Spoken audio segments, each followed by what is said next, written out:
Did you ever think you would make it? I feel I'm so close I could take sweet victory. I know this life meant for me. Yeah, why would you bet on Goliath when we got Bet David? Valuetainment, giving values contagious. This world of entrepreneurs, we get no value to haters. How they run, homie, look what I become. I'm the one. All right, episode 440. We got the Angry Patriot, Vinny, with us, as well as the biz doc, Tom Ellsworth. Adam is still recovering from a singing. What was he? He was doing opera, and then he's recovering from some kind of a procedure he's going through, but he's going to be okay. We got a lot of things to cover. A lot of things to cover. One of the things we got to cover is the fact that now we know who our VP is, JD Vance. There's a lot of stuff.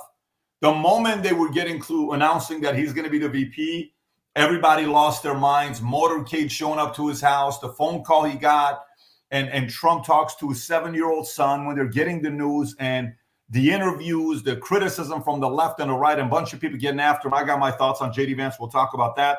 What I do want to talk about is how the market has reacted since the event that took place just this past weekend. Tom's got some updates on that we have to be talking about because, it seems like the market is convinced the 2024 election is over, meaning Trump's going to be winning it. Now, obviously, in 2016, the market, Wall Street said it's over in August.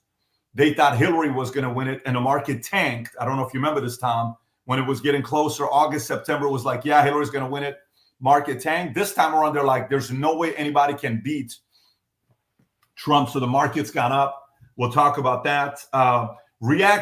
Two reactions, a lot of negatives and positive. This one guy grabs the mic. I don't know where he's at. He's going around interviewing people and says, what do you think about what happened with the president assassination attempt?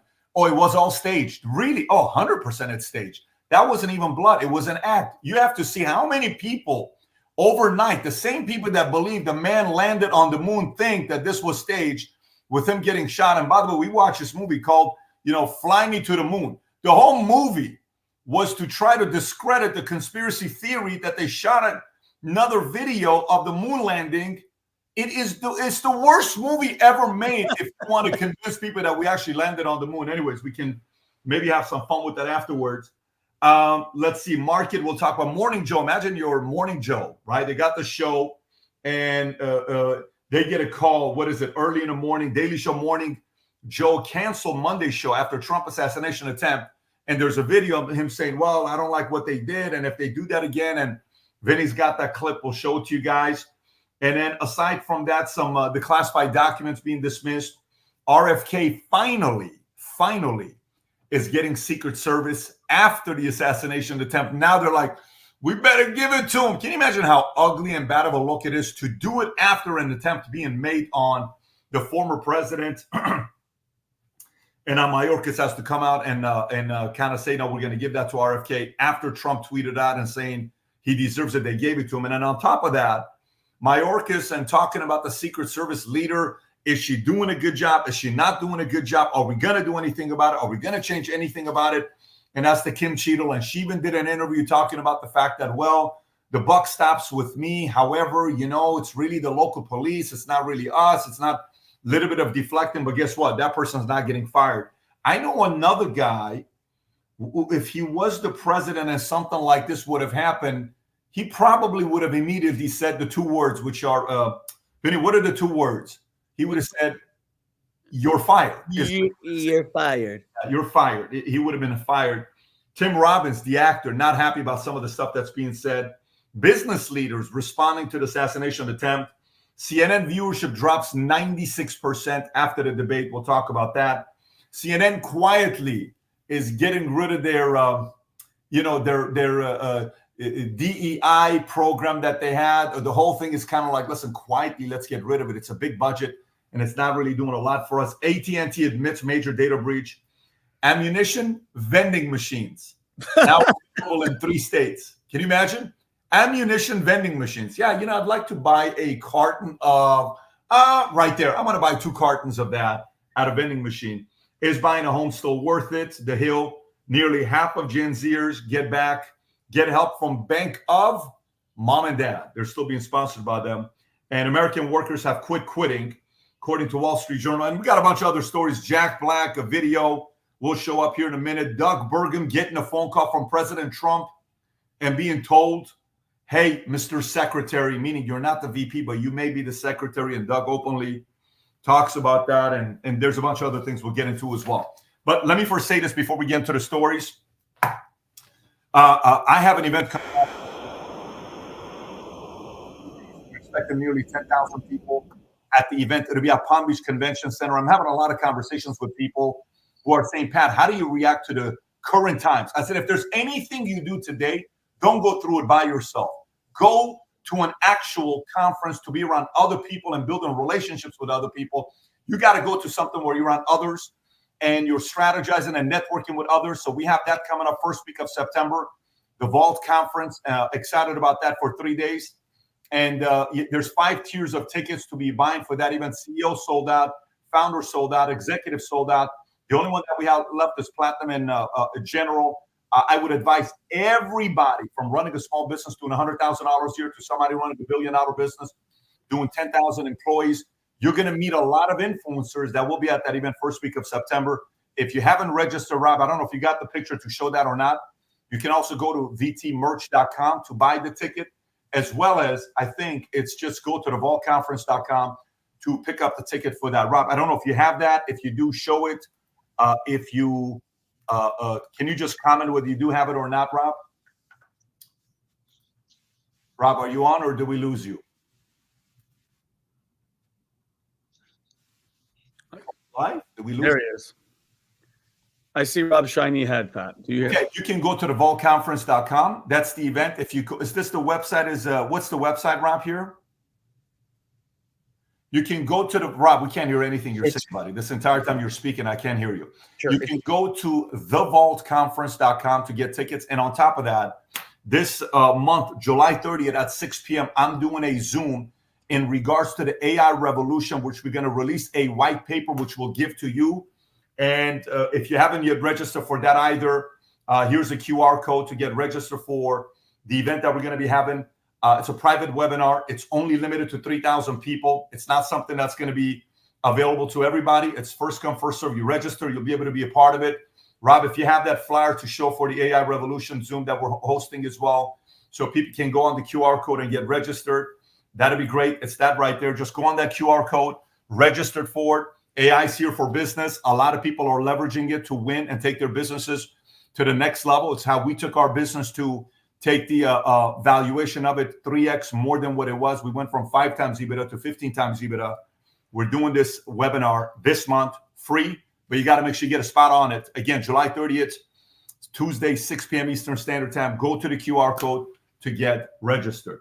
Okay, let's get right into it. Tom, the question I got for you is, how has the market reacted after the assassination attempt? I'm talking Dow, S&P, Bitcoin, gold, oil. How has the market reacted since the assassination attempt? Well, markets love stability, and the markets got stability. What they want to know is they want to know clear path to, like when Jerome Powell makes positive statements and people say, oh, we are going to get a rate cut. I see. That's certainty and that is stability. Markets love that. And what they got was polling on the 13th was already showing that things were moving. So the markets were getting happy about stability in terms of economic policies they like with Trump. Then after the assassination attempt, we may have thought of it as a lot of disorder, but the market was immediately saying, you know what? This is more certain that Trump will be elected. There were a lot of people feeling that way. That's what the market felt. So the market loves stability, and it feels that thank goodness he wasn't assassinated, and what out of disorder came order and stability. The market likes that. What does that mean to the average person? The average person, that means that the market is going to be hopefully more stable for prices. Oil went down a little bit because the market thinks Trump's going to drill in the U.S., lower cost U.S. oil, lower cost heating in the winter, and lower cost gasoline. All of those things are stability measures that benefit the consumer, benefit the stock market. So the stock markets overall were very pleased at the outcome because it's bringing certainty to the election, more confidence that Trump will be elected, more confidence and more preference for the economic policies of Trump versus Biden. And by the way, it's not like it was a slow reaction. It was a sudden reaction. And Tom, the feeling I'm getting when I'm talking to people, a lot of people you talk to, they're saying, well, this is over with. Trump's going to be winning this thing here. And, you know, the chance of anything changing is going to be very small, if none, because of him losing, because of all the conditions that are taking place where the emotional fire, even Dana White, if you guys haven't seen this, Vinny, I'm not going to play it. It's 3.5 minutes. Yeah. Yesterday, we're driving back with Vinny, and we're watching this clip together on the drive. You watch what Dana says. Dana's like, I'm on a flight to Italy. I get a call saying, yeah, I get a text saying that he got shot. I don't even know what happened. I call him. We have a 30-minute conversation together.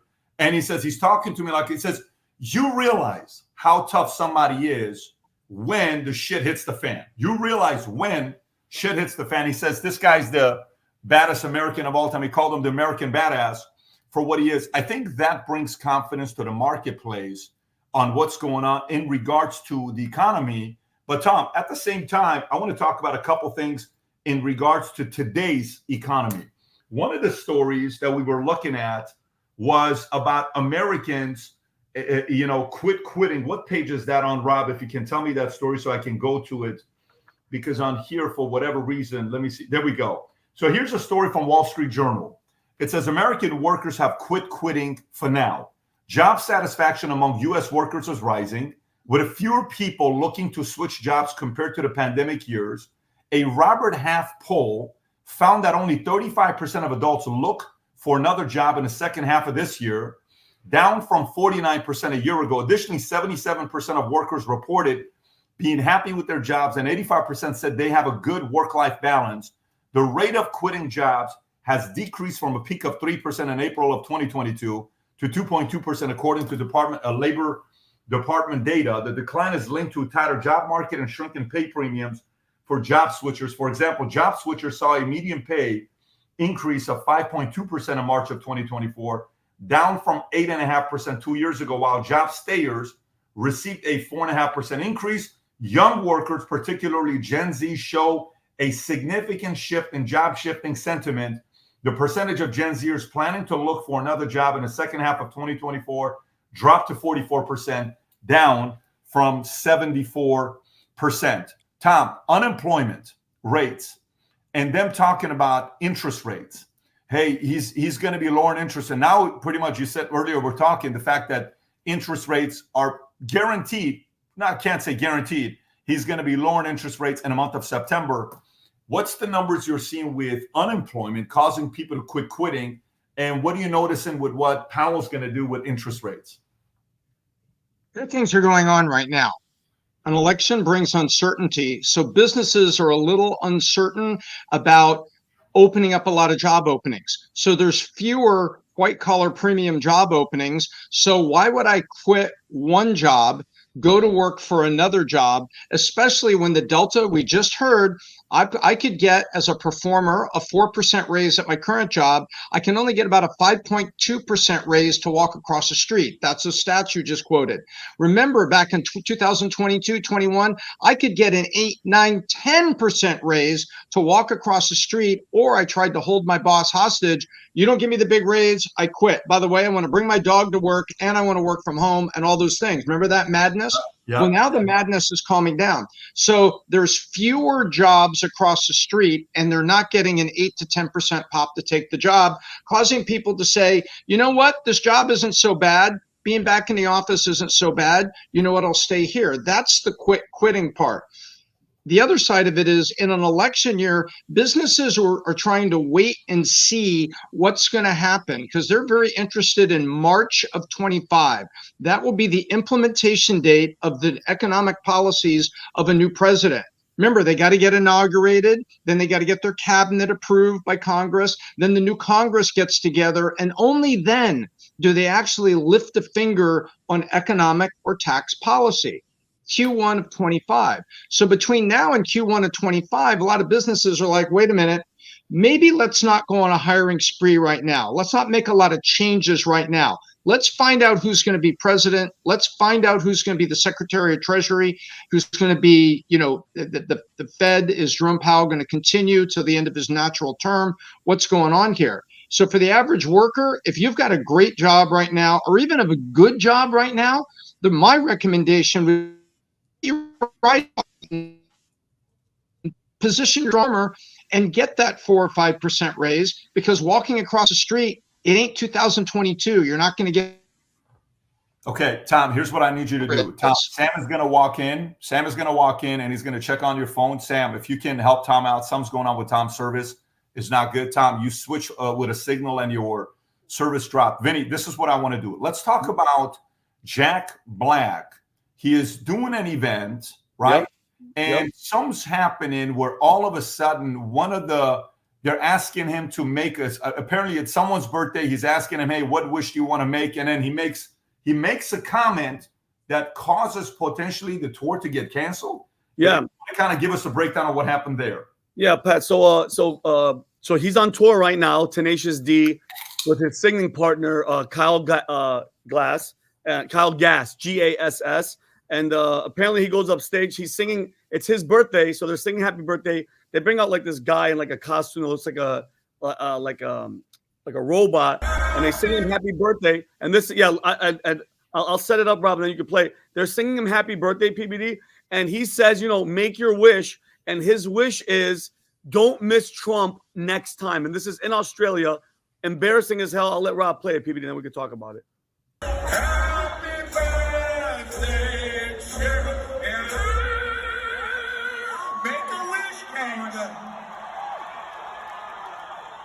Don't miss Trump next time.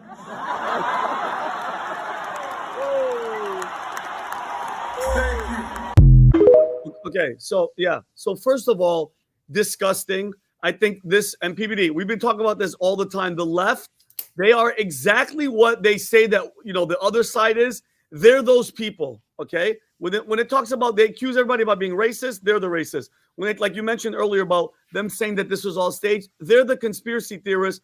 They're the side that's the threat to democracy, and they're the side that's evil in my mind. So that being said, just 17 minutes before the podcast started, PBD, Jack Black announcement has canceled the rest of his tour. Good for him. He received intense backlash after the bandmate did what he did.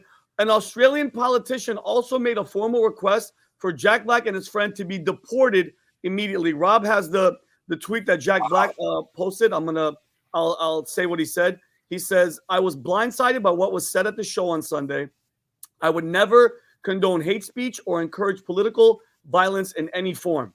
After much reflection, I no longer feel it is appropriate to continue the Tenacious D tour, and all future creative plans are on hold. I'm grateful to the fans for their support and understanding. So one stupid comment from your ignorant leftist bandmate, and that's it, PBD. If you think about it, Pat, you know this. How many million?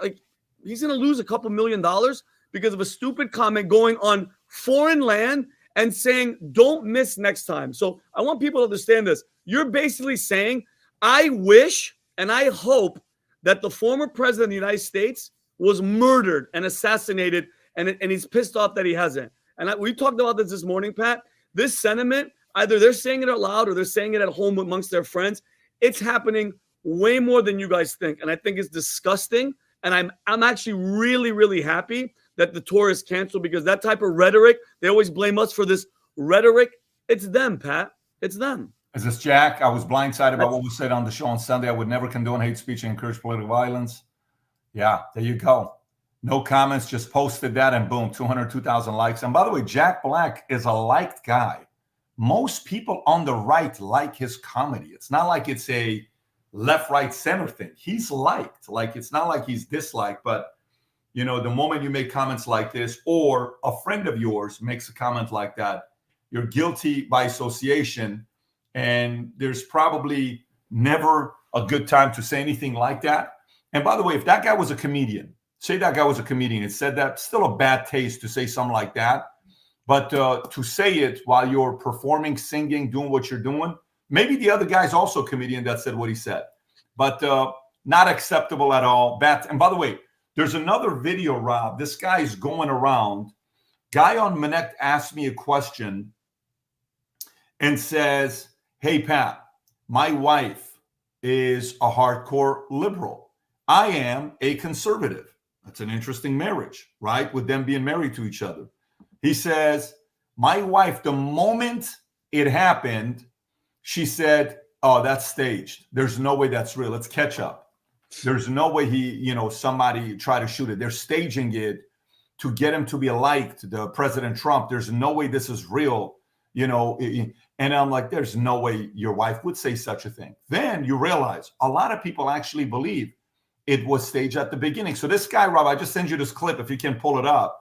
This guy's going around asking people, what do you think about what happened with the assassination attempt? And the answers people are given is ridiculous, okay? To think, by the way, I can guarantee you, these are the same people that believed in Russia collusion. Yep. These are the same people that believe man landed on the moon. These are the same people that probably believe that JFK was assassinated by, Lee Harvey Oswald. Lee Harvey Oswald. These are the same people that believe in all that stuff. Yet at the same time, that was catch up on what happened to President Trump. And the guy asked, he says, but how about the fact that other people died? He says, nah, it's staged. Go ahead and play it, Rob. Go for it. It's a false flag. False flag. Yeah, false flag. Somebody died and 2 people injured. What do you think about that? False flag. False flag. I thought it was magnificently staged. It was professionally done. It almost looked real. Wait. Staged by who? Oh, by Mr. Trump, of course. I think this whole thing is staged. You think it was staged? Yeah. It depends on everybody's view. Yeah. View of the assassination attempt? What do you think? Does it kind of depend Right, on where he's you're standing, uncomfortable whether or to not answer you it. agree with the assassination attempt or disagree with it? I just don't see that being the truth, but that's I'd rather just not make any comment. Really quick, what are you talking about the truth? What do you mean? Oh, you just don't believe it was an assassination attempt? No. Please don't. We're so anti-Trump. I don't even Oh, Was it a bad thing, though? I mean, Was it a bad thing? Would you condemn it? that he got shot at, of course. Right. Of course, you don't do that. That's all I'm asking. Yeah, that's really bad. Yeah, exactly. You don't do that. Was it staged? Probably. Staged? Okay, so you think Trump maybe staged a fake assassination for support? Yeah, he's backing up. Okay. And that resulted in somebody dying and other people being critically injured? I haven't seen the news today. I'm not here for the news. I haven't seen anything. I'm on vacation. So you just thought it was fake? California, Pat. One person died in the crowd, 2 critically injured. What happened there? Small price. It wouldn't matter to Trump. Do you think he cares if people die for him to be elected? That doesn't mean anything to Trump. Now, staged from whose side? Do you think Donald Trump staged it for attention? Vinny, that's your friend. I love her. Oh, yeah, that's my boy. Or something, but I don't. The fact that he only got his ear and he would stood up and said America. I don't. Come on. Right. It doesn't feel normal. What is our evidence for suggesting that it was a fake assassination I attempt? think that he walked away alive with perhaps a scratch on his ear. Yeah, it grazed his ear. Yeah.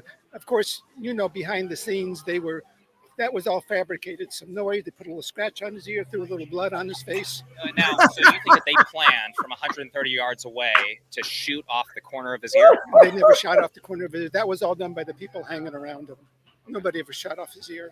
Okay. So you just see it grazing his ear as maybe not real. What about the people that died what about the father that died in the stand as well as the others that were critically injured? I don't know. I can't tell, but to me, it just looks like it was planned. And bless that guy's soul for dying for this cause. I'm so sorry for that person's family. So you think?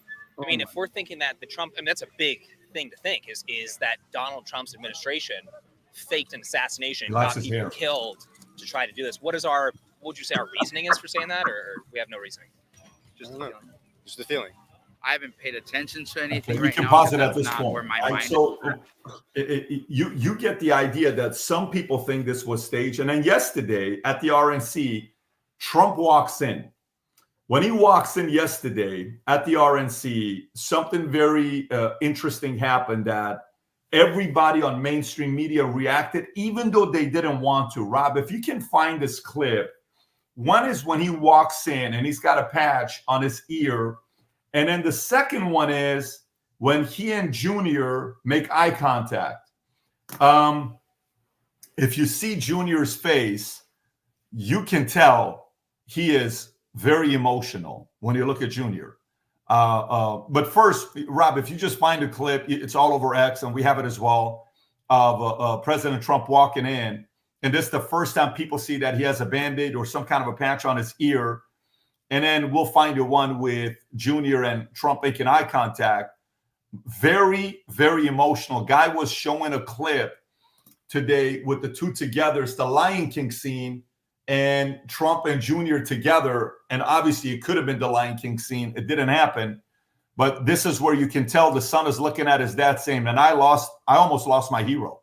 Yep. You know, I almost lost my father. I almost lost my best friend. I almost lost the man that I look up to. And how close of a call it is. And the cameras are on him and he can't help himself. So, Rob, if you got it, if you can just show it when he's walking in. United States, Donald J. Trump. Look at that pride. Look at his face, though. Look at the face. He's emotional. Can't help it. He's best. Look at his eyes.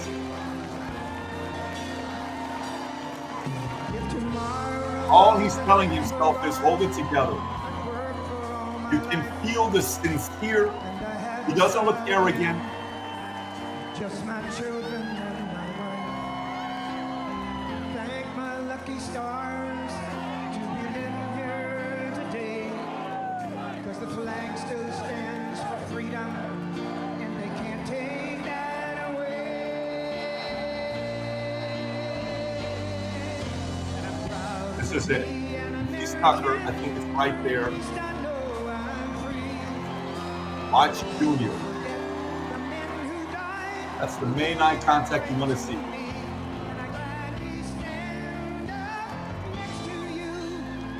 Coming up.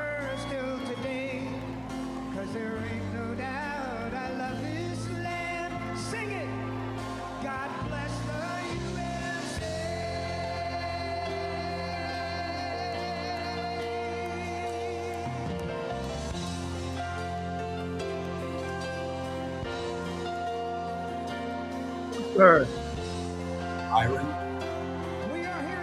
Watch Junior's up.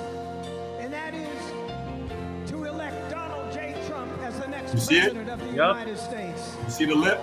Yep. That's the love of a son for a father. He is here tonight to show his courage, his defiance against somebody who tried to kill him.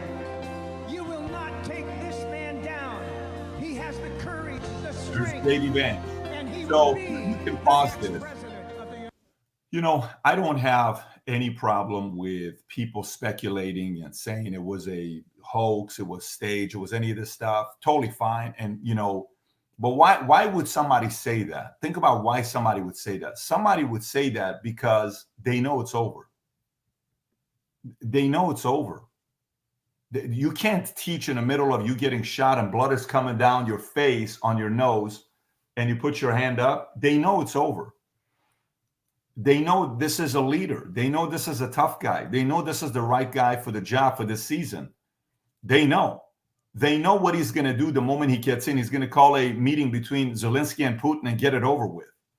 They know China's going to sit on the sidelines saying, we're not doing nothing to Taiwan. They know Hamas, Israel, all that stuff's going to be shut down the moment he's in. They know. They're fearing he's capable of doing that. They fear that.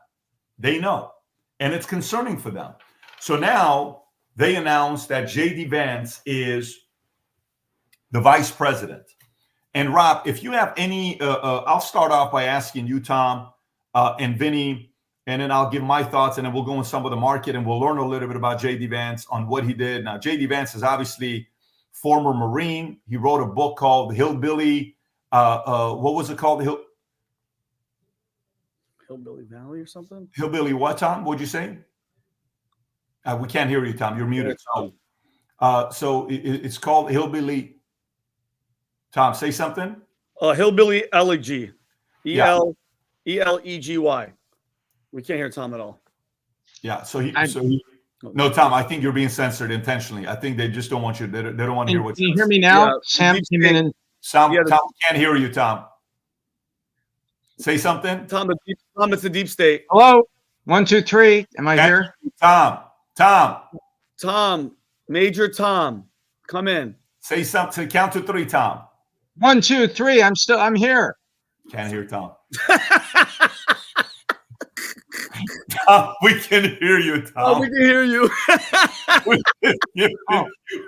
Anyway, you know what I noticed?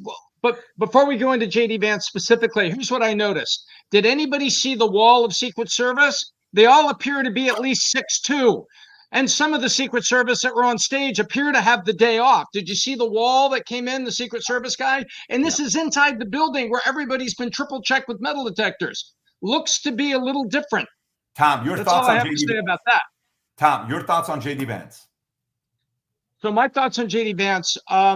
First of all, I think it is a very symbolic and very future-setting pick because it's a next generation, right? And it's not someone from Trump and Biden's generation. There's plenty of those in Senate and Congress and governors, state houses to choose from. I think JD Vance is a very strong conservative guy, and I think there's an authenticity to him because his own viewpoints have moved as he's been in Washington and as America has moved. Yet I think he's got a very solid spine, a great family, and I think he's a man of integrity. I really like the pick for a lot of reasons. I like the rumors in the comment about Doug. I'll take Doug Burgum as Secretary of Energy, Secretary of State. I'll take him. You know, a very wise guy, strong guy. Pairing with JD Vance. If that's all I hear in the last 48 hours about the new administration, I'm a very happy guy and very pleased with the JD Vance pick. Vinny. Well, Pat, like you said, ex-Marine, as being a veteran and coming from a military family, like my brother, my sister, buddy, I love that. I respect that. I know he's, all for America. The one thing that kind of, because mind you, Pat, people think that if you like Trump, you're just a blind loving. No, I have criticisms. One of the first things he said was, he talked about a war with Iran, which is, the last thing that we want to do. I get protecting America, but when the Biden administration unfroze $6 billion to get their freaking terrorism campaign going, he said, and I quote, "A lot of people recognize that we need to do something with Iran, but not this weak little bombing runs.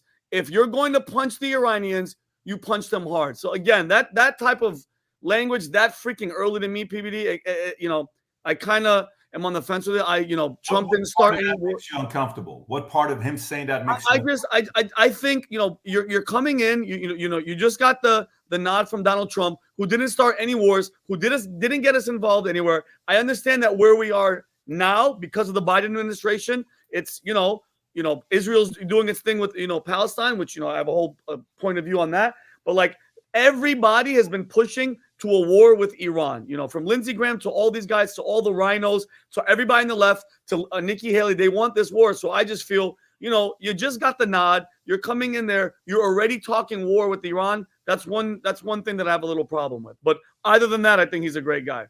So. Yeah.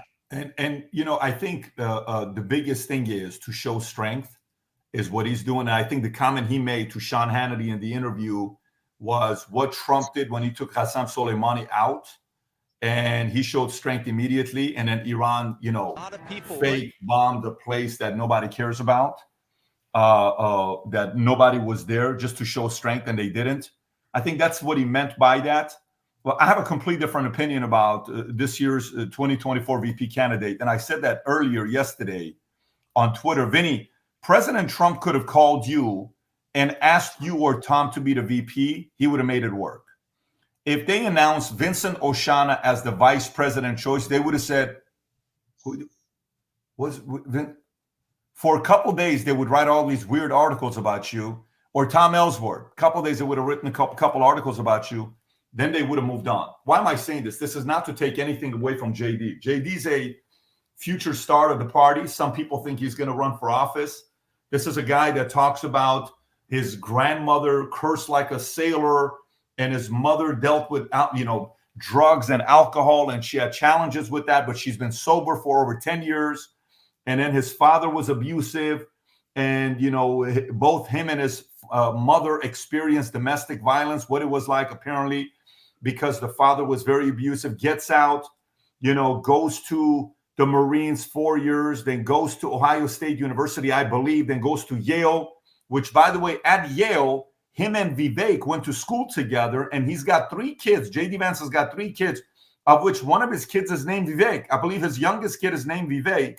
Oh, wow. And they came from the same school. By the way, Rob, I don't know if you have a picture of him. And if you type in Vivek Ramaswamy and J.D. Vance, Yale, you'll see a picture of them next to each other, including one other name, by the way, which is Pete Buttigieg. While they were, I think there is a picture of Pete Buttigieg, but I think that's when they were asking a presidential candidate a question. Well, you should be able to pull up a picture of J.D. Vance and Vivek. And when they asked Vivek immediately said, great choice. Couldn't have gone better. This is a legacy. The best duo. Vivek, the reaction he had was such a classy reaction on the way he went about it. But let me get back to this. The reason why I say it doesn't matter who was the VP choice, obviously, I'm being a little bit, to try to make my point, sarcastic, that it doesn't matter at all. You need somebody that is qualified. But the point is, this is 99% Trump, 1% VP. This isn't 2016, which was 80% Trump, 20% VP, because they wanted a Christian, stable guy come in so the conservatives could at least vote for Mike Pence. They're not voting this time for Mike Pence. They're not voting for J.D. Vance. Now, this is a very big pick for J.D. Vance. Very big pick for J.D. Vance. Life-changing. When he was asked, what do you think your role is as a VP? He says, well, the president can't be everywhere at the same time. He's going to need me to help him out in any areas he needs me to. And also the job of a VP is, if something happens to the president, you have to be ready for the call. And he says, I don't think anything's going to happen to the president because he's very healthy. I've never seen a more energized person at his age. He is so energized. Even after he was shot, when he called me to say I'm going to be the VP, at a long conversation with my son, 5-minute conversation with my 7-year-old son, while we're in the moment celebrating, oh my God, you're going to be the VP. He's willing to do those additional things that most people are not willing to do. And you got to respect that. And in the interim, Kamala Harris called him to congratulate him. Apparently, he didn't pick up the call. Obviously, busy goes to message. But Bret Baier, which I think is the right way to do it, is immediately call out all the stuff. And Sean Hannity brought up all the stuff. It's the right way to do it. You said this about Trump. You said this about abortion. You said this about this. And he has to be able to answer those questions. Rob, I think you got one of the clips with Bret Baier. If you want to prepare it and play it, I think it's important for the audience to see, for some of them that didn't catch it. If you do have it, go on and play the clip. Go for it. This is an evolution, and I know you've been asked about this before, about past comments that you've made about Donald Trump. You've said, I'm a never Trump guy, never liked him, terrible candidate, idiot if you voted for him, might be America's Hitler, might be a cynical a-hole, cultural heroine, noxious and reprehensible. Those are things that this is an evolution. So, you hear a clip like that, and then Politico does a story saying 52 things, 55 things, as if, they couldn't just do it with like 10 things. They decided to do a story, Politico, saying 55 things you don't know about J.D. Vance. Rob, if you want to pull up the clip, we'll go through it with him. One, he wrote in his hillbilly elegy, I'll be the first to admit that I've accomplished nothing great in my life, okay? I'm not a senator. This is at the time. I'm not a governor or a former cabinet secretary. I haven't started a billion-dollar company or world-changing nonprofit. That's Politico saying that. Number 2, in 2015, 2 years after graduating from Yale, Vance joined Mithril Capital, venture capital firm run by Silicon Valley, scion Peter Thiel. Okay, that's a good thing to have that kind of experience working. 2016, he announced his plans to move back to Ohio from California to start our Ohio Renewal, a nonprofit dedicated to making it easier to disadvantaged children to achieve their dreams. Good. November 2022, he was elected to U.S. Senate from Ohio with the help of $10 million donations from Thiel.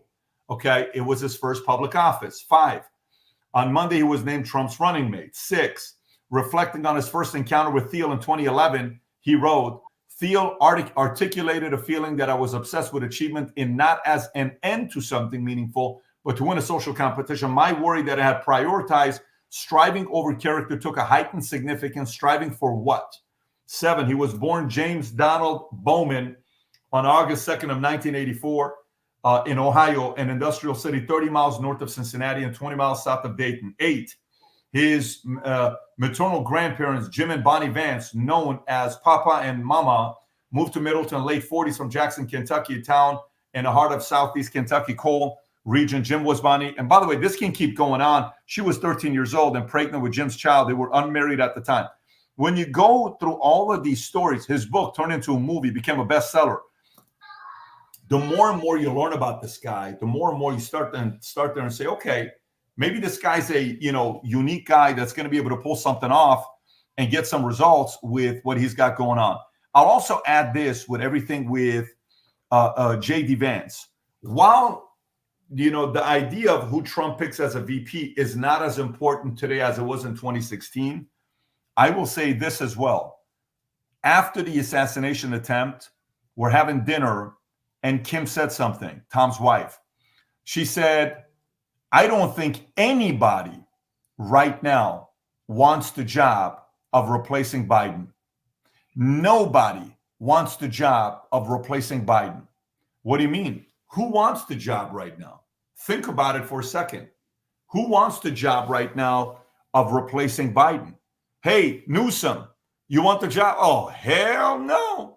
Not after what just happened. Are you kidding me? You want me to go up against him? I'm out. I'm not feeling well. I got long COVID. I don't want to be around other people to give them COVID. I'm injured. I'm a little bit, I'm taking a mental day or mental month off or mental 4 months off, right? Hey, Michelle Obama, I'm definitely out of this one. Hey, whoever else hey, maybe Whitmer takes it, but hey, all these other guys, hey, do you want the job? No. Kamala would take it if they had him step down and give it to Kamala. But I think the same way the VP nomination doesn't matter as much today, it could matter in 2 years. It could matter in 3 years. It doesn't today to win.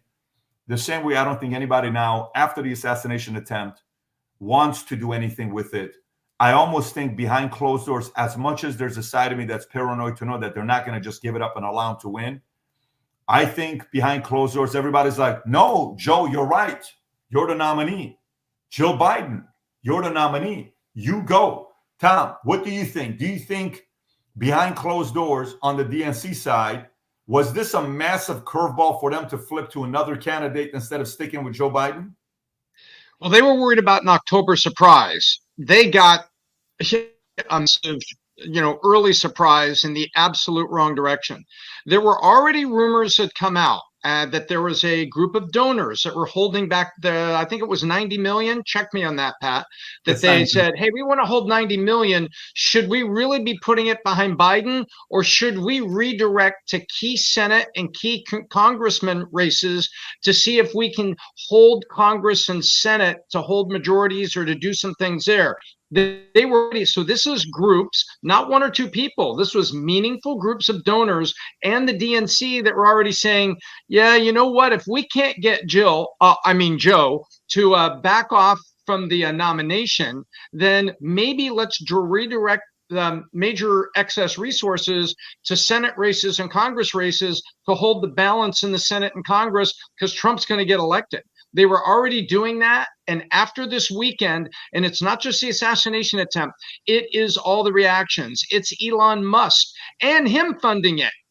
There it is right there. There's the article we're talking about. So I think that the DNC right now is probably flanking to protect the vulnerable Senate seats and to see if there's any Senate seats that are on the edge that they should be throwing dollars through to win. Because as we now know, the Senate is always like dad. The Congress is like mom. And I hate to say it that way, but one parent says, yeah, we can do this. Okay, well, let's vote on it. Okay, now let's go check with the Senate. The Senate is usually the block. And so I think the DNC, if I was there strategically, I'd be saying, hey guys, you need to put all your energy into the weak Senate races this thing is done. This thing is done. Nothing short of bringing back Bill Clinton is going to be a candidate that you could put in here. And remember, now through the lens of history, we see Clinton was more of a centrist. I think the DNC, the playbook is let's protect the seats we can protect and let Joe go. He is now not just the candidate, he's a sacrificial lamb. They'll never say that out loud. Pat, can I ask you a question? Because you mentioned a little bit about the paranoia with everything. I mean, because I want to ask you a question on that sense. I mean, think about everything that they've done so far, from Hillary, the Russian collusion, the fake impeachments, January 6th not being an insurrection, all the stuff, Pat, the lawfare, all these cases, Jack Smith, they just unconstitutional case. Nothing's working, and now they just did assassination attempt. You know this, Pat, because I learned this from you about the enemy and choosing your enemies wisely. I'm not underestimating them. They're not finished. We have 112 days left till November. I'm not being Mr. Oh my God. I'm just saying they already went for the gusto for this. I understand that they're sticking with Biden, but Pat, do you think that they're going to try something different in the sense that, Pat, the movie Civil War came out. We kind of felt like that's where they were going. They missed that shot. Leave the world behind. That's the terrorist China attack. Stop no electricity, no nothing. That's one option. Do you think that they are capable of doing something else to make the other side look bad, meaning 111 days? I apologize. Like, for instance, Pat, if they do something to, let's say, Biden or Kamala or whatever, which would probably be Biden, and blame the other side. I mean, it's possible. Do you think something like that might, be on the table? They're capable of everything else. It's not over. But we got to manage it. We have to run this campaign. Yeah, no, listen, only the paranoid survive. You have to stay that way. I think right now, to me, just because, the idea of like, oh, there's not going to be another attempt. There's just not going to be another attempt. And by the way, the whole thing that came out with Mayorkas, Rob, if you got all those clips, you know which ones I'm talking about with Mayorkas. So what would you have done differently? Is she going to get fired? Is there going to be anything there? I think this was good for the audience to see. Because, Vinny, for me, we have to focus on this area. Go ahead and play this clip, Rob. Mm-hmm. In light of this weekend's events, the president has directed me to work with the Secret Service to provide protection to Robert Kennedy Jr. That looks painful for him. That looks painful. That's one. So one, Trump got RFK to get Secret Service. Check. He got his opponent to get Secret Service protection that the existing president wasn't willing to do. So Trump is now leading Biden. That's one. Second, go ahead, Rob. Keep playing the clip on the next one when he talks about the how the head of Secret Service handled it. Go ahead. You said that you have 100% confidence in the Secret Service. Do you have 100% confidence in Director Cheatle specifically? Yes. And Mr. Secretary, since Saturday, has anyone been reassigned or removed from Donald Trump's security detail? I don't have knowledge of that. I do not believe so. Okay, so they don't have the brass to fire people. That's the other part. When something like this happened, you got to fire them. And then watch what he says here. Go ahead, Rob. Slightly different George, position. a direct line of sight like that to the former president should not occur. That is precisely why President Biden directed that an independent review of the incident occur. That will be done in close coordination with the FBI, which is conducting a separate criminal investigation, the importance of which cannot be overstated. Yet you trust 100% of what Kim did. And by the way, Rob, if you can find the interview with Kim where she takes full responsibility when she's asking, she kind of hesitates a little bit. She's the head of Secret Service. And then at the same time, she blames the local police officers for what happened. And it's wild because just yesterday I had Eric Prince on from the founder of Blackwater, who they had $1.6 billion of government contracts, $600 million from the CIA. This guy's done a lot of stuff protecting heads of states for many, many years to come. And he's been part of many projects. Some of the ones that if you learn about, you're like, he did that, he did that. I said, who is in charge? You know how in movies, Vinny, many times are like, well, you can leave. The feds are here. FBI is here. We're not leaving. We're NYPD. You can leave. The FBI is here. And there's that battle between the FBI and, I said, who's above who? He said, the moment Secret Service shows up, everybody reports to Secret Service. Exactly. They're the leader. So guess what, Cheatle? You can't say it is the other side. And I love that this gentleman here asked the question of her, and watch what her answers are. Go ahead, Rob. Who is most responsible for this happening? What I would say is that the Secret Service is responsible for the protection of the former president. So the buck stops with you? The buck stops with me. I am the director of the Secret Service. It was unacceptable, and it's something that shouldn't happen again. The president and Homeland Security Secretary said today they had 100% confidence in you, but there are some members of Congress calling on you to resign. I appreciate the Secretary's comments, and we're going to continue to be transparent and communicate with people. Do you plan to stay on? Absolutely. I do plan to stay on. Can you imagine? So how? You listen. It's a mistake. Just a mistake. Like, you know, who said a line like that? You know who used a line like that? What do you want me to do? Hillary, like what difference does it make? Does it make? What difference? People are dead. American soldiers are dead. That's Move right. on. And PBD, that is the perfect recipe for an assassination where, God forbid, he died. She's blaming them. Secret Service is blaming local law enforcement. The sniper may or may not have gotten stand-on wait orders. Everybody was pointing up there saying, there's the guy with the gun, and you let the president of the United States keep speaking for 2 to 3 minutes. That this is just one of those moments where it's a failure of security, failure of intelligence, and this guy dies. And that's exactly what they want. And I can see the pain in that little rat Mayorkas' face, Pat. It almost looks like he was disgusted to say that now we have to give RFK protection. I'm not going to talk about anything. It's ridiculous, Pat. It's like, we always know this. We like, it is what it is, because I know exactly what these people are, bro. By the way, you know what it is, Vinny? You were in the Air Force. Tom, you've ran many businesses. You've been part of many businesses, small, mid-sized, big. You've been part of raising money. You've been part of companies making massive mistakes. We've been part of things that we've done where mistakes were made collectively together the last almost 20 years of being in business together. You know what typically happens? You step back and you look and you say, okay, we need better leadership over here. We need better decision-making over here. That guy can't keep anybody. People have a hard time working with that guy. This guy walks on eggshells. He's afraid of making any decisions to lead. We need somebody that's going to lead these guys and bring them together. Or, yeah, there's no way the same thing can happen again. Why did that person get sued?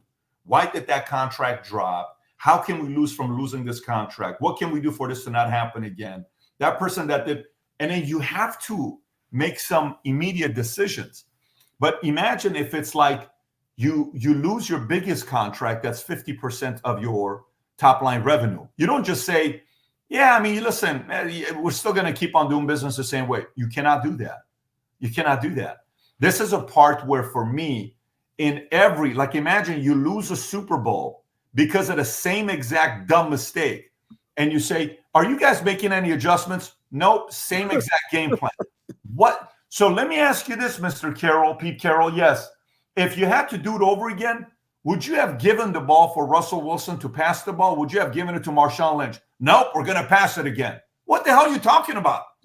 Hand it to the freaking guy. He'll go through us like a couple yards. Nope, we're going to do the same thing again. That's not how life works. You make adjustments. So my only concern, Vinny, is to be like, I'll never get knocked out again. You know how fighters, like, you fight like this and you forget one time to keep it up. Boom, someone catches, you're gone.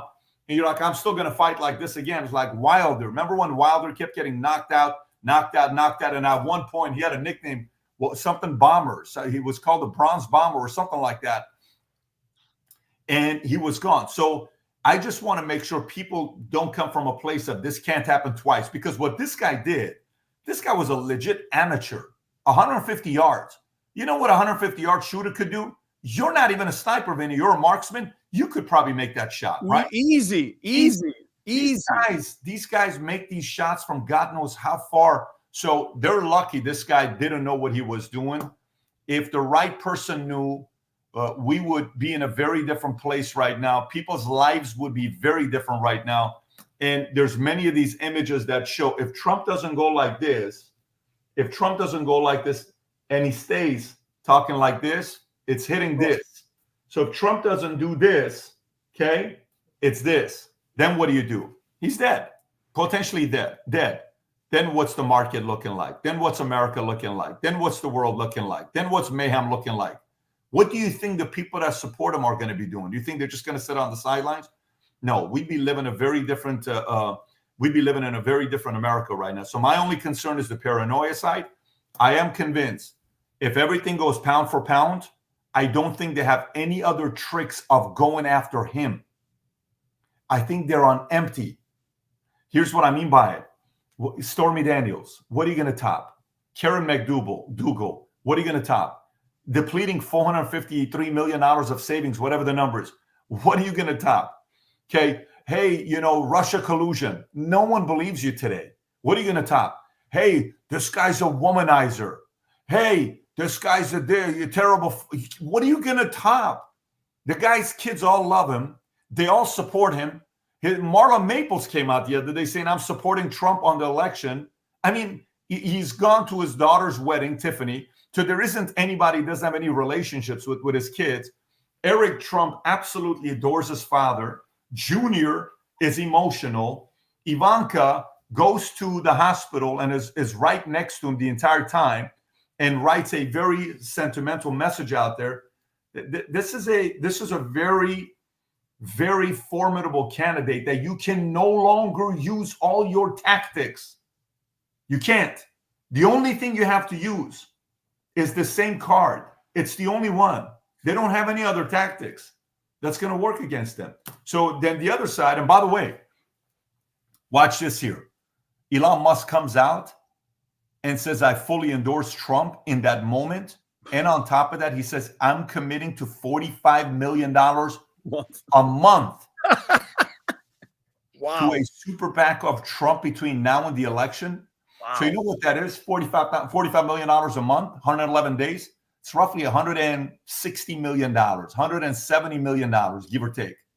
That's what Musk is saying. Would you have ever thought Musk is going to say, I want to give $45 million a month to a super PAC? All these business leaders flipping and saying, now I support him. Silicon Valley, he goes there. David Sachs leads an event with Shamat and all the other guys, and they raised $13 million.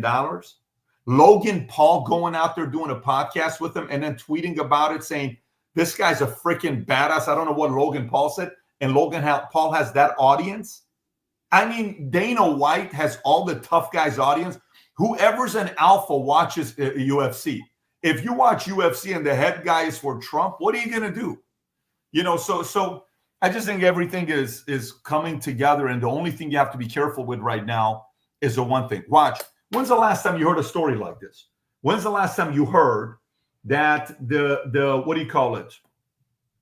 You heard the Daily Show, Morning Joe, okay? They canceled Morning Joe show after Trump assassination attempt.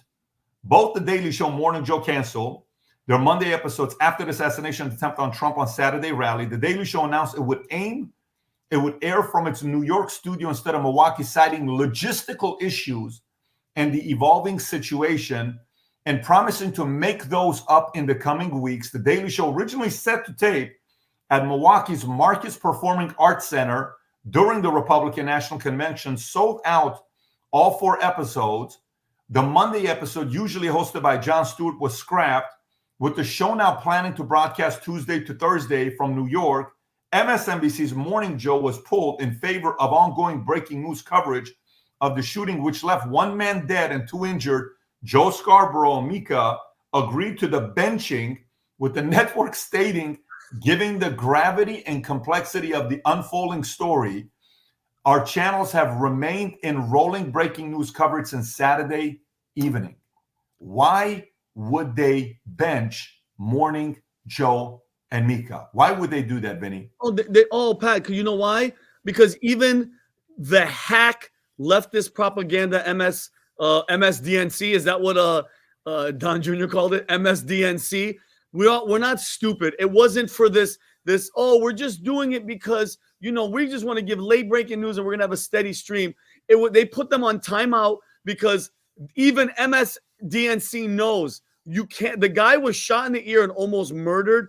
You can't be on there because they know exactly what those 2 hacks are going to be saying. They're going to be saying, he's Hitler and his rhetoric and it's all his fault. And I sent Rob the clip, PBD. It's like 2 minutes and some seconds long. They're speaking with another host of MSNBC and they realize, they're like, hey, we found out that they weren't just doing one steady stream. They actually put other people on. And if it happens again, we're not going to be here anymore. So it's a timeout for even the heads at MSDNC knew. They were like, you know what? We can't, let's not put these two out there because we don't, God knows what they're going to say. God knows. Because I guarantee you it would have been one heartfelt moment of, you know what? Thank God this guy wasn't assassinated because the world would have been in turmoil. Not at all. So I'm happy that they did that. Why do you think? Tom, why do you think? I think it was a business decision, plain and simple. Pat, you and I have been through this, and a lot of people out there are business owners. Think of it this way. You have a very, very big meeting coming up with an important customer. And somebody says the two salesmen are Johnny and Sarah. And you're like, whoa, whoa, whoa, whoa, whoa. Do not send Johnny and Sarah into that room. I don't trust them in that room. We're going to send Javier and Consuela. They're going to go into that room. They're going to that meeting. This was a business decision. MSNBC could not trust Joe Scarborough with the heat of the moment, with the elevated tone that was coming out of everything. They could not trust Joe Scarborough to go into that meeting with the audience. And this higher up said, we can't do this. We can't do this. They're number 6. Remember, they're number 6. ABC, NBC, CBS, Fox, CNN, MSNBC. They're number 6. They have to protect what's left of that business. This was a business decision to give them a timeout, to not have them say anything weird. Let's go the other way and just play a simple little analysis. What if Morning Joe had gone on to Joe Scarborough? Well, we already know, so somebody took a shot at Hitler. All you need him to do is say something like that, because that's going to be a highlight video for all time from MSNBC. They can't trust Joe, and they can't trust the intensity of the guests they're going to have on. Somebody's going to say, well, yeah, Trump got shot, with some smirk or something, and it all goes sideways. It was a business decision. They couldn't risk it. Rob, do you have the clip of what Joe said about this? If you have the clip, Rob, just post this, because you don't trust. Briefly talk to our. Oh yeah, this is. Go ahead, Rob. I wanted to briefly talk to our friends and viewers that watch us every day, and talk about what happened yesterday. We were told in no uncertain terms on Sunday evening that there was going to be one news feed across all NBC News channels yesterday. The Today Show would be Lester Holt, other people that you worked with on Sunday, and that was going to be one news feed across all NBC News channels, that we were going to stay as a network in breaking news mode throughout all day yesterday. That did not happen. We don't know why that didn't happen, or team was not given a good answer as to why that didn't happen, but it didn't happen. We were also told it was going to happen throughout the day. And I guess after there was such a strong blowback about yesterday morning, I guess they changed their plans. And so those plans changed as well. So it didn't. We've talked about it off the air. We'll talk about it on the air, because we talk about everything on the air.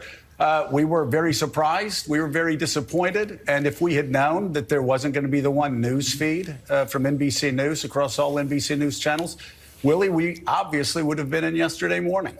Yeah, I was here up early on Sunday morning with NBC's coverage. Savannah and I led the coverage on Sunday in the immediate aftermath, talking to eyewitnesses, talking to officials about what happened. I'll tell you.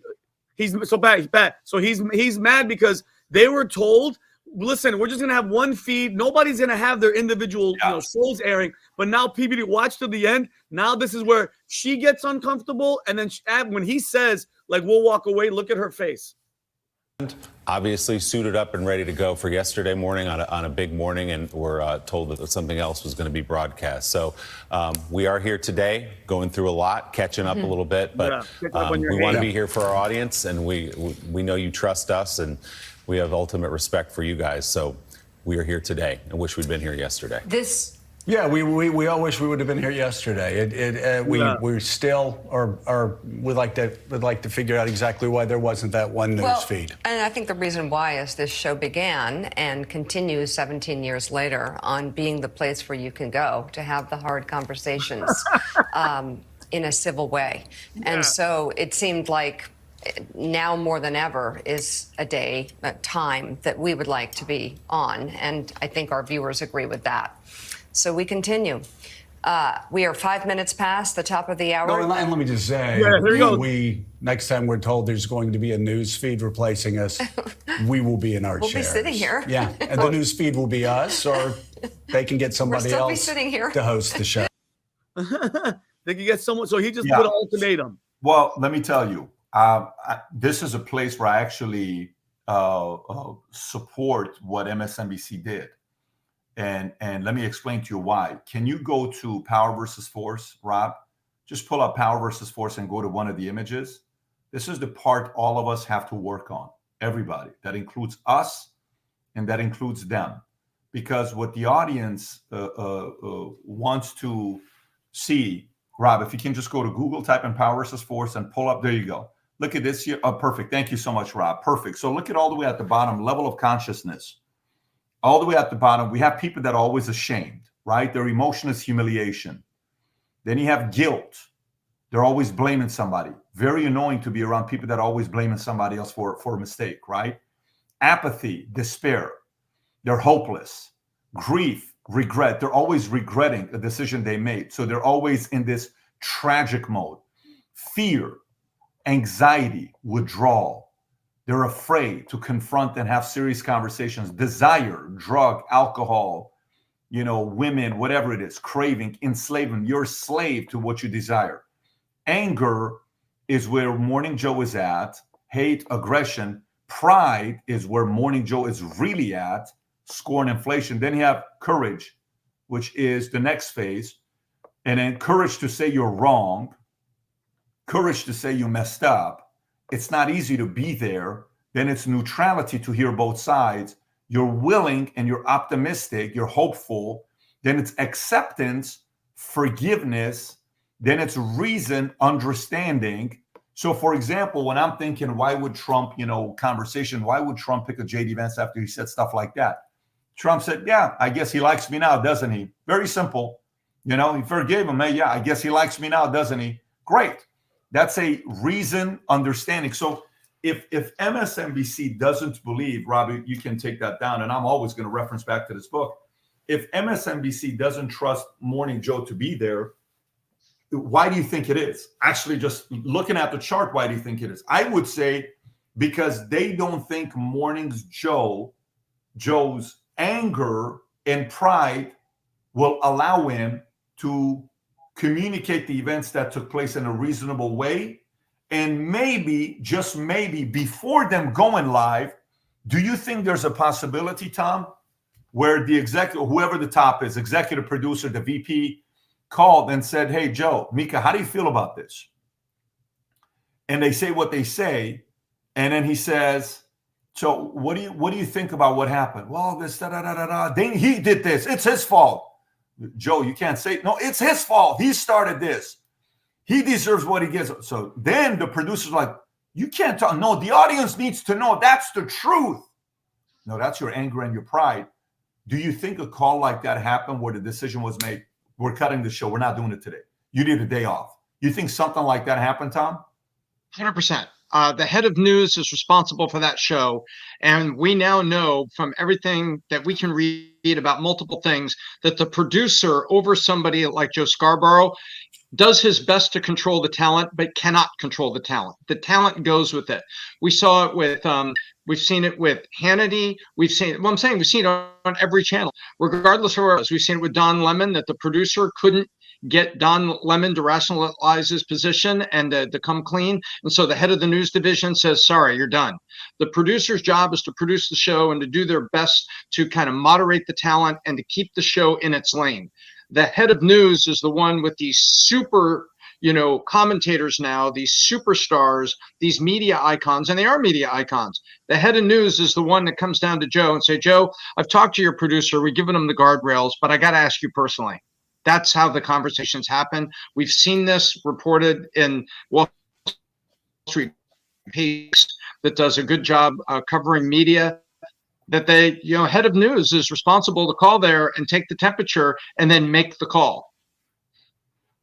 Yeah, I think a call like that happened. I think a conversation like that happened. And I think they made the decision. And I think these guys are upset. And by the way, I'm not going to lie to you. I think for the left, I think Joe is good for the left. I think they're actually good for the left. I just think his rage, his anger, and his pride is getting in the way. And, a lot of times, nobody makes it to that level without thinking highly of yourself. Okay? You think highly of yourself. Do you know who I am? I'm Joe Scarborough. Do you understand who I am? I'm Mika. Do you understand who I am? And look, everybody kind of goes through this, whether you're a manager at a McDonald's, that's the number one McDonald's in your region, or you're a manager of a AMC theater, or you're a morning Joe host, you think very highly of yourself. And then sometimes that can cover up your flaws, your blind spots. Everybody is capable of falling for this trap. And then you get caught. And then people realize you're not reasonable anymore. And then people realize you're not capable of having a conversation and seeing the fact that maybe your side was wrong. And that's not an easy thing to do for men and women who are performers, who have a high level of pride in what they've done. It's just not an easy thing to do. Vinny, any thoughts on this before we go to the next story? No, if they wanted to quit, I just wish that'd be a golden moment if they were just like, hey, you know what? Because of these actions, we have to walk away. That would have been a celebration and a win for us. And then I hope like a show like The View would follow suit, but I can't be that lucky. So, well, listen, you can pray about it. I am after. But that's a different story. I think the world would be a better place. I think what I pray about is for you to be on The View. That's what I pray about. I will. And PBD, I don't know if Zila, I just said this in the chat, and I apologize because, guys, I was on my phone. But apparently, RFK Jr.'s son posted a video, and it's since been deleted, of a call between RFK Jr. and Trump after the shooting. And in the video, Trump repeats his claims about the vaccines and stuff. Like, it's a weird call, and it was posted and then deleted. And I posted in the chat. I don't know if this is something that you'd want to put, because that's why I apologize. I was on my phone. What do you mean? It was just, is there a clip? There's a clip. There's a clip. I just sent it to Rob Pat. And he goes, he does not know he's being recorded, but Trump is being, a gentleman. He's being cool and he's being collective, but I don't even think RFK knew that his son was recording him. So I can understand why he thought it was a good idea for him to show that Trump is roughly on the same page as RFK when it comes down to the issue of vaccines, but it's a gross lapse of judgment. That said, and what I can get over is assuming Trump was not on the same decision, which I'm not, I'm sure he was, is what an absolute gentleman Trump is, even when he thinks he is not being recorded. The man was just shot a millimeter from brutal and gruesome death. And even when describing the incident, he is kind and generous to Joe Biden, who I believe had a hand in it. He has a sense of humor. This is this gentleman saying, so if he can go up. Yeah, there's a video PBD, I think, at the top, Rob. All the way up. So this is from who? No, I want to show who it's from, Rob. Oh. This is from Viva. Okay, Viva. Got it. Viva Frag. So keep going lower. So I can read the whole thing. Then I just got some millionaire minutes. He has a sense of humor about the entire experience. He doesn't scream, swear, blame anybody, though he should. A true and total gentleman. I can see why the left hates him so much. Go ahead and play the clip, Rob. Yeah, something. That was a big gun. Those are pretty tough guns, right? I agree with you, man. Something's wrong with that whole system. Yeah. And, and it's a doctor issue, right? Remember I said I want to do small doses. Small doses. When you feed a baby, Bobby, a vaccination that has like 38 different vaccines, and it looks like it's meant for a horse, not a 10-pound or 20-pound baby. It looks like you should be giving a horse this. And do you ever see the size of it, right? It's just massive. And then you see the baby all of a sudden starting to change radically. I've seen it too many times. And then you hear that it doesn't have an impact, right? But you and I talked about that a long time ago. And anyway, I would love you to do so, and I think it'll be so good for you and so big for you. And we're gonna win. We're gonna win. You know, we're way ahead of the guy. And you know, it's interesting. It was very nice, actually. He called me and he said, "How did you choose to move to the right?" Because you know, so I guess that's people say, you know, if I was looking straight up, right? He said, I said, I was just showing a chart. I didn't have to tell him the chart was on all the people pouring into our country, right? But I just turned my head to show the chart, and something wrapped me. It felt like a giant, like the world's largest mosquito. And it was a bullet going around. You know, what do they call that, an AR-15 or something? That was a big gun. Those are pretty tough guns, right? Pat, yeah, and Pat, I don't know how old the son is, but I mean, wow, you can't even trust.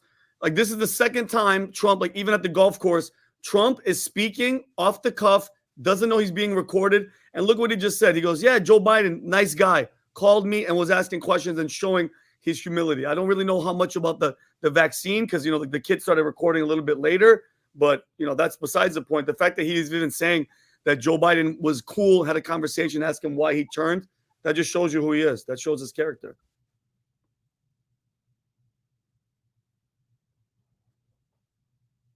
I can't hear Pat. I was saying, Tom, we can't hear you. What I was saying is, what do you think about him speaking and having it on recording while his son is recording him? If RFK knew someone was recording that, he should have said something to Trump. "Hey, I'm sitting here with my son and family. They're listening to this. I hope that's okay. I'm really glad that you're all right. And I, you know, love to hear what's on your mind." You got to tell somebody at this level, Trump. And later I see that, you know, and I see RFK face to face. I'd say, "Bobby, what were you doing allowing your kid to record that and do that? I was calling you genuinely. I'm calling you genuinely. Your family has faced the tragedy I almost faced. I'm calling you very, very genuinely to talk about things. And, you know, having your kid record it and put it out, Bobby, come on. That would turn my trust down a little bit. I wouldn't like that at all. I'm a little concerned about that. Now, on the other hand, does Bobby know the kid is recording, or is the kid sitting there with the phone from across the room? Because you notice it doesn't move around. Bobby's on the phone like this, and the image, the video doesn't move around. So was his kid just kind of recording it from across the room? In which case, I think Bobby's got a problem with Bobby Jr. And Bobby Jr., Bobby the third, Robert the third, man, he came out against the Secret Service, and so he's been very revved up through this whole situation. You saw his quote on social media. Tom, just two questions. How old is his son? Number one, and number two, they said it was since deleted. So how did it make it out into the public? Was the tweet? Which son was the tweet, Vinny? Can you see it? Bina? Which son was the tweet? If you tell me the name of the son, he's got a 39-year-old son. He's got a 29-year-old son. He's got a 26-year-old son and a 22-year-old son. So yeah, PBD, it doesn't say who. Okay. It just said his son. But then here's the thing. He published it and then deleted it. Why would you do that? Probably because somebody in the family in the camp saw it and said, "Look, what are you doing? Take it down. It's distasteful." But no, I mean, look, there's a part of it where it's kind of like, I can't believe, you know, you see how even Trump agrees with me, because, you know, on one end, when you're RFK and you fought this fight and you are right and Trump is agreeing with you, you want the world to see that. You want the world to be like, dude, I'm telling you guys, I'm right. His whole job as a lawyer to make an argument, and you want the argument to be right. So I understand why, what he's doing and the motivation of what he's doing. And I think, you know, what I learned a long time ago, at 25 years old, when I was an insurance agent, I saw one of the guys that was making a lot of money. He lost all his licenses. And one of the compliance officers came in and said the best thing to us. Says, anytime you're speaking from stage, assume you're being recorded. Anytime you're speaking from stage, assume you're being recorded. Trump's a professional. Trump knows anytime he's on a phone call with somebody, he has to assume he's being recorded. It doesn't matter who it is, minus a handful of people in his life. Everybody is going to want to find a way to brag to their grandkids. Look who called me. Honey, look who's calling. Oh my God, he called you?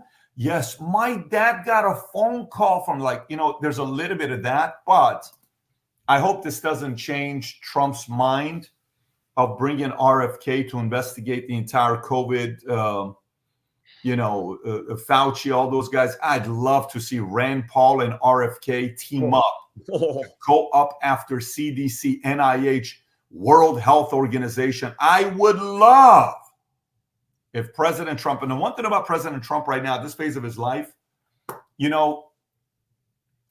go through paranoia, and then you eventually get to a point where you reach a level of, man, God has forgiven me for so many sins I've committed.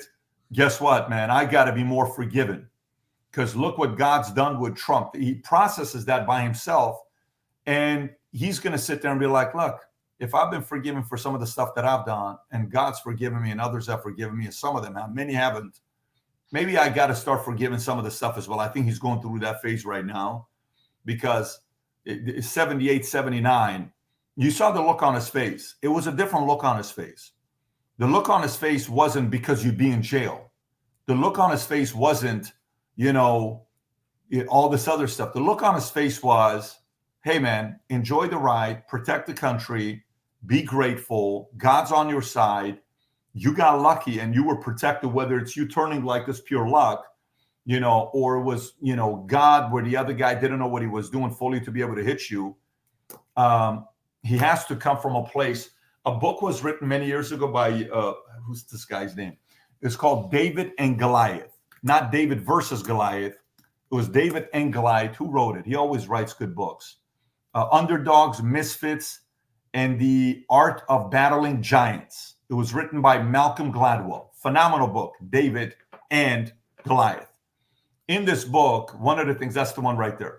In this book, one of the things he talks about is, I think it's this book. He talks about what happens when people get a close call with death and how they react to it. When you get a close call with death, you lead from a standpoint of, I'm supposed to be here for a bigger cause. I don't know what it is, but I'm here for a bigger cause. And you tend to take that responsibility, not with arrogance, but a certain level of humility, because you almost lost everything. So you got so close to it where you're like, I almost died. Then what? Who cares about net worth? Who cares about Twitter following? Who cares about valuation? And then you come here and you're like, maybe you're trying to say something to me and you give me a second chance in life. You want to give me a second chance of life? I would have never seen my grandkids anymore, or my kids, or had a good meal. I'm yours. What do you want me to do? The level of fear for a creator goes up, but the level of loyalty for a creator goes up, that you were protected by someone, by a spirit. And they tend to come from a different place on the way they lead, on the way they manage stuff with their own families, and the way they do business. This is no longer the same Trump. People have to realize this is not the same Trump. It's not the same Trump. It's a very different Trump when something like this happens to you in your life. And that's the part where I one of the things I'd love to see happen, I would love to see him choose RFK to lead the COVID investigation. I think if an announcement like, think about it in September or October, okay? I don't know if RFK is speaking here or not, but think about if an announcement is made, RFK drops out. He gets behind Trump. They do an event, and RFK is out there, and Trump says, this was a very good man. I understand what he went through and what they tried to, and what they did to his father and what they did to his uncle. They tried to do to me as well. And I went through it, and I'm grateful I'm here now. And I'm, witnessing what's going on. And we both love America. We may have differences, but if there's one thing I know, he fully believes in what happened with the vaccine, and we're on the same page. I'm going to commission him to go and investigate XYZ, and Rand Paul comes in with that. I think that's 45 out of 50 states. I think that's like Jimmy Carter Reagan landslide type of a victory where a lot of people are going to be sitting there saying, I resign, I resign, I resign, I resign, I retire, I resign, I resign, I resign, because they don't want to go through it. They're like, I'm out of here. And they move to Singapore, or they move to Belize, or they move to a small little city outside of Palmdale called Neenach, where donkeys live in and zebras that no one's ever heard of before. They do weird things like that, Vinny. But Or they go to Wuhan, Pat. I mean, I would go back to the origins. If I was Fauci, I'd be like, listen, China, I'm coming home. Come take care of me. I'll work at the lab. I don't know if it's still open or not, but I'll come back to Wuhan. Just please take care of me because I did all your dirty work. That's what I would do. Maybe they go to Wuhan. Who knows? And that's the angle they take with that. Anyways, Rob, let's go to the next story. Rob, CNN. What's the story with CNN? There's a story that came about with CNN's numbers, which everybody is like, what are you talking about with some of these numbers here? Let me read this to you. So CNN primetime ratings catered 92% the day after presidential debate. Nielsen says CNN primetime rating drops 92% the day after the June 27 presidential debate between Trump and Biden. According to Nielsen data, in the key 25 to 54 demographic, the rating fell 96%. Moderated by Dana Bash and Tapper, the debate drew nearly 50 million viewers, with CNN generating 8.7 million. However, viewers quickly turned out the following day, leaving CNN behind Fox News and MSNBC for the week of June 28th to July 7th. CNN's primetime ratings fell 93% to 500,000 total viewers, with a 97% drop in key demo. CEO Mark Thompson announced a plan to cut 100 jobs as part of a turnaround strategy. You're letting go of people at the peak season with Trump and elections. What are you going to do after this thing's over, where nobody tunes into political news? Tom, what are your thoughts on this data here? Very interesting data. I dove into it, and I have two quick case studies that go behind it, which are kind of interesting from history. The first thing that happened was CNN basically got those monster ratings because they paid for them. They were the ones that got the debate. They did it exclusive. They brought their feed, had to be everywhere. It had to say CNN in the corner of all the video feeds that were carried on all the other networks. So they had a shortage. They were the only one. It's like when DirecTV had the NFL Sunday Ticket. That was the only place to get all the NFL games. So naturally, subscribers went to DirecTV for NFL. Well, what happened was afterwards, there was no connection and hold of the audience. Let me describe that. Two case studies through history. You go back. Wolf Blitzer was relatively unknown to the American audience until the Gulf War. After the Gulf War, the Wolf Blitzer report carried audience. They got to know him. They kind of liked him. And he carried audience after the big pop. Then Greta Van Susteren, she was a legal analyst. And during the OJ trial, she became well known, not really known before that. After that, she carried a ton of audience. CNN had a shortage, and they had the best thing. They were the only one with oxygen when everybody wanted to breathe on that debate. And guess what happened? Afterwards, there was no hold by CNN, which says they had that nobody wanted to hear from the talent. Nobody wanted to hear from the network.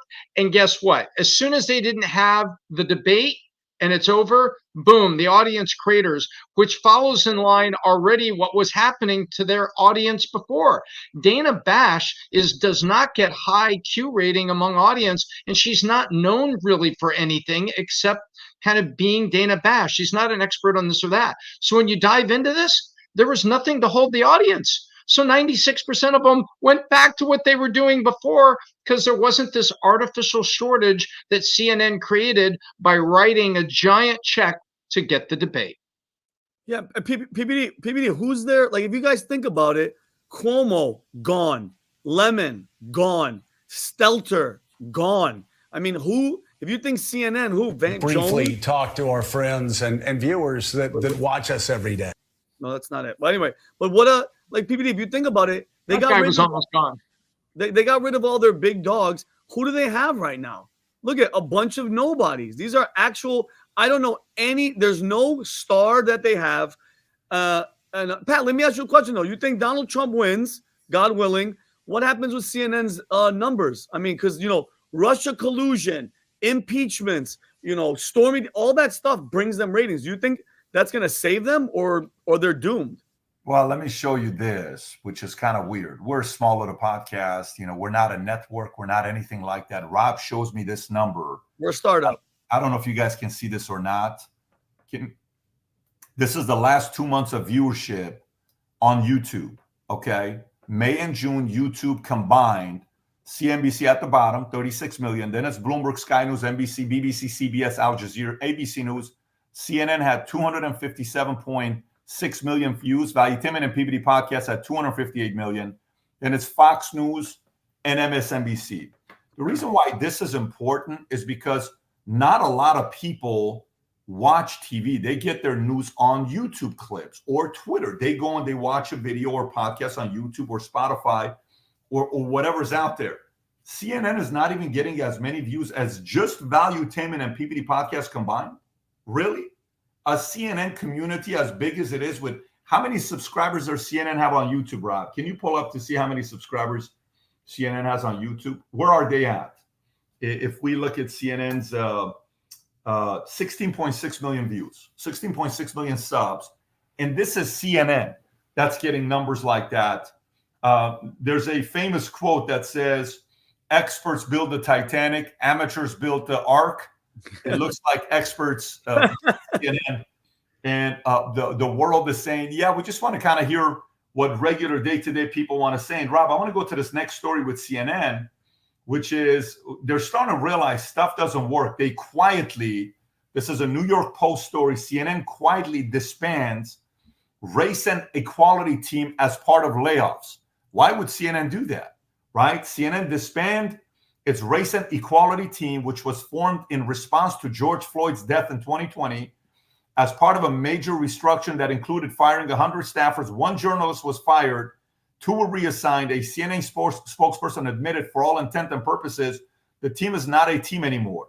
CNN's chairman, Mark Thompson, announced the layoffs impacting around 3% of the workforce. High-profile journalists like media critic Brian Lowry, senior tech writer Samantha Murphy were amongst those. Thompson also revealed plan for CNN's first subscription product on CNN.com. The disbanding of race and equality team reflects CNN's strategy to integrate their perspectives across different programming areas. So, yeah, Vinny, you're asking a good question on what's going to happen afterwards. No one knows what's going to happen afterwards. The guy that bought it is a decent guy who knows what he's doing. He's not a lightweight. He's a heavyweight. But for them to kind of try to bring this thing back up, you have to shift away from the philosophy that you've had this entire time, which is not a philosophy that's got a lot of people to trust them and believe in them. So we'll see. We'll see what's going to happen there with these guys and what position they take. Let me tell you what interesting story I see here that I think it's worth talking about. Rob, do you know where that story is with the ammunition thing? There it is. Check this out. Ammunition vending machines, folks. Ammunition vending machines. Rob, if you have that, pull this up so the audience can see it. Ammunition vending machines pop up in 3 states, may expand to others in the future, okay? American Rounds has installed ammunition vending machines in grocery stores across Oklahoma, Texas, and Alabama, with plans to expand to more states. CEO Grant Magers stated, we're the safest, most secure method of ammunition sales on the market currently, and mentioned that over 200 stores in 9 states have requested these machines. The vending machines require customers to insert their ID and undergo facial recognition to verify their identity. I like that a lot. The process, he thinks, is more secure than traditional stores and online sales. He highlighted that traditional methods allow minors to easily bypass age verification, stating any minor can go to a website and click, hey, I'm 21, and they've got their parents' credit card, and they just order 1,000 rounds to their house. However, Tuscaloosa City official Kip Tyner expressed concerns about the potential for bullets to end up in the hands of people who are not that responsible. Tom, Vinny, thoughts on this idea with vending machines? So the vending machine is actually more secure and more confirmation than just a web address. A web address, you know, I could knock you on the head, take your driver's license and your credit card, and until somebody calls it in, I could use that and I could buy ammunition and I could get it shipped. Right? However, I go up to a vending machine, I'm using a credit card. They're going to take a picture of whoever is there taking the ammunition out. There's going to be controls. There's going to be things there. You have to take out your driver's license, and then it'll probably cross-check. Are you on a list where you're ineligible to own a weapon right now? This isn't just going to be walking up to buy a Coke. This is going to be some things that are involved with it. So when you hear the word vending machine, let's wait and see what the actual device looks like. And I bet you're going to have a lot of people out there nervous about privacy, because there's got to be checks and balances. Nobody operate. I'm not going to run a business that operates a vending machine that you can pull out, ammunition and go commit a mass shooting. And then people say, oh, well, where did he get the ammunition? You didn't check. You let it happen. I'm out of business. Trial lawyers, injury lawyers, 10 minutes, I'm out of business. So I want to see the vending machine. Don't think of this as a Coke machine. There's going to be controls in there. Vinny, what do you think? Well, Pat, honestly, when you first started saying it and I heard vending, like Tom is pointing out, automatically I'm like, my comedy brain's going, okay, Coca-Cola, 5.56, blah, blah, blah. But then the thing that triggered me, no pun intended, is when you said ID and facial recognition. Okay. What a brilliant idea to identify who the person is. It's almost as if that thing that you said on the live podcast with Candace and Chris Cuomo. Why don't we do that same thing for voting? Why don't we do the same thing? Put your ID, show your face. Good for you. Good. Move on. Because I saw some videos, PBD, I don't know where it was, on X, where illegals are going to get driver's licenses and they're giving them registrations to vote. You could register to vote there, and they were catching these illegals registering to vote. So it's like I think it's a great idea, especially nowadays, especially with ammunition. I'm telling you right now, I guarantee you, if Rob could, I'll check right now. Ammunition sales are probably going up, especially after the assassination / coup, however you want to call it, attempt on Donald Trump. So, I think it's good business, especially with facial recognition and ID. You guys said everything. My greater concern is security for the vending machine itself. We've seen guys with big pickup trucks and giant change yank little ATMs right out of a 7-Eleven. So, kind of interesting. Vinny, were you speaking or? No, it was Tom. Oh, okay. It's a little auto issues, but okay. So let's go to this next one. I heard truck. Hopefully your audio will work here, and maybe we can finish off with this. I think this is important because this next election cycle, Trump's going to go after China. They're going to have to figure this thing out. China's economic growth slows in second quarter. It slowed down to 4.7% in Q2, missing expected 5.1%, and marking a decline from 5.3 in Q1. The slowdown is attributed to weak consumer demand and a prolonged property slump, despite efforts from policymakers to bolster confidence. Softening domestic demand conditions have more than offset the boost from export recovery, said economists from North Asia. Junyu Tam, industrial production exceeded expectations, growing 5.3% in June, while retail sales grew only 2%, significantly below expectation. Fixed asset investments rose 3.9% in the first half of 2024. Consumer prices increased by 0.2%. Weak demand. New home prices fell by 4.5%, the steepest decline in 9 years. In response to the economic data, several banks revised their full-year growth forecast for China. Goldman Sachs reduced its estimate from 5% to 4.9%. JP Morgan from 5.2 to 4.7%. And Oxford Economics lowered its target to 4.8%. Tom, thoughts on China? China's domestic economy is slowing down. And all economies have cycles. And right now, China's domestic economy is in the middle of a slowdown cycle. What's going to slow down their export economy is the election of Donald Trump, because he's going to put more manufacturing jobs and more jobs back in the United States. The same thing he did when he first came into office last time. Remember, he went straight to Ohio, straight to Indiana, convinced companies to put jobs back in the United States.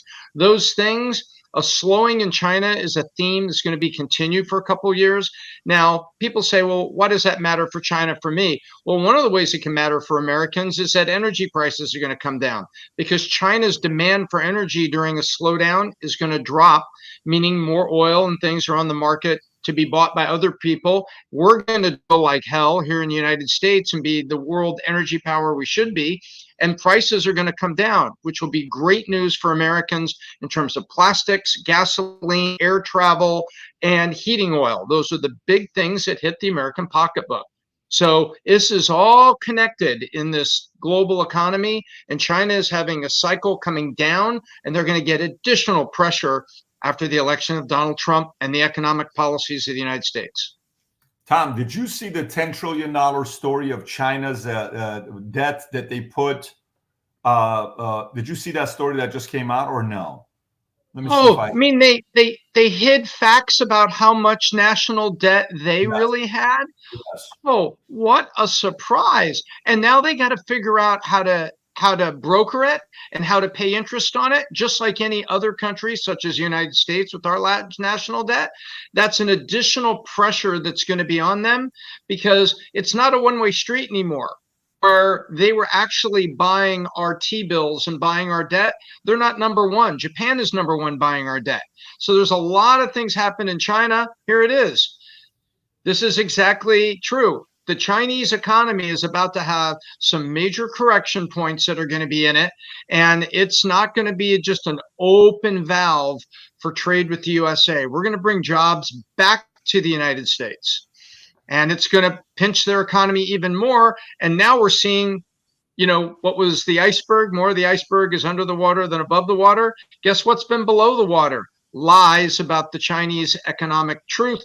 What a surprise. They won't let their currency actually float with other international currencies. No surprise that they're hiding the fact that they also have a big debt problem. Well, welcome to reality. Yeah. Well, speaking of hiding things, Tom, I don't know if you remember this, but there was this thing that happened 2019, 2020. It was called COVID. The last time a president was holding China accountable, making them pay their fair share, doing everything with trade. Randomly on election year, this random virus came out of a lab that we own and shut down the world. And, Biden's in with China. So is Gavin Newsom. He treats Xi Jinping like he's a god when he comes to San Francisco. I'm just concerned that if Trump comes back in, we have to be wary about this China who also has been buying land all over the United States, right next to our military installations. They're buying up all this land, and I'm one of these paranoid people that Pat was talking about when the movie Leave the World Behind shows that China is one of the people that does this attack that cripples the world. I wouldn't put it past these people. Pissing them off to me is what caused this last pandemic. So that's another. They're not going away, and China's got a lot of levers to pull and a lot of things to do. They're not going away. But to have them having an economic cycle when we get an election and new economic policy only helps us. But the long game is what they play, and they're not going away. Yeah. And by the way, here's RFK responding to the video that was leaked, and he apologized. When President Trump called me, I was taping with an in-house videographer. I should have ordered a videographer to stop recording immediately. I'm mortified that was posted. I apologize to the president. Okay. So there you have it. He, by the way, it's everywhere now on Twitter, retweeted by everyone. It's done. It's going to get a few 100 million views of what happens there. If it's intentional or not intentional, by both camps, it's public already, and everybody's seen that. So anyways, gang, a couple things in regards to the showing, Rob, with the Ronald Reagan film with Dennis Quaid that's coming out. I think it comes out August 30th, if I'm not mistaken. And this is like the summer movie a lot of people are looking forward to seeing, with Dennis Quaid starring in this Ronald Reagan movie. Rob, if you have it, what we're doing is we are doing a premiere at our studio, at our comedy club in Valuetainment at $59.90 live. The VIP tickets sold out, as they always do, in no time. The mid-level ticket tiers are available to pick up, and some generals are left. If you're somebody that's a big Reagan person and he wants to see, we're going to watch the movie. Rob, if you want to show the flyer to the website, you can go to 5990 Live. If you're somebody that's a Reagan fan and you want to watch the movie with us, we'll be the first to watch the movie. Then there will be a 30-minute break. Then we'll do a live podcast together with Dennis Quaid. And obviously, we're going to talk to him a lot about Hollywood, different things, as well as his thoughts on Trump politics. There's so many different things that's going on. So we're excited about that, but there's still a few tickets left on the general side. You can go to that QR code, get the ticket, you, your spouse, your friends. My son's going to be there to watch the movie with me as well. And this will be August 2nd from 5 p.m. to 10 p.m. And when the movie ends and the podcast ends, afterwards, we'll obviously be at the cigar lounge having a couple cigars and having conversations. So if you want to join us, QR code, buy your ticket before this sells out. Take care, everybody. We may do another one on Thursday. Don't know yet. We may do another one on Thursday. Take care, everybody. God bless. Bye-bye. Bye-bye.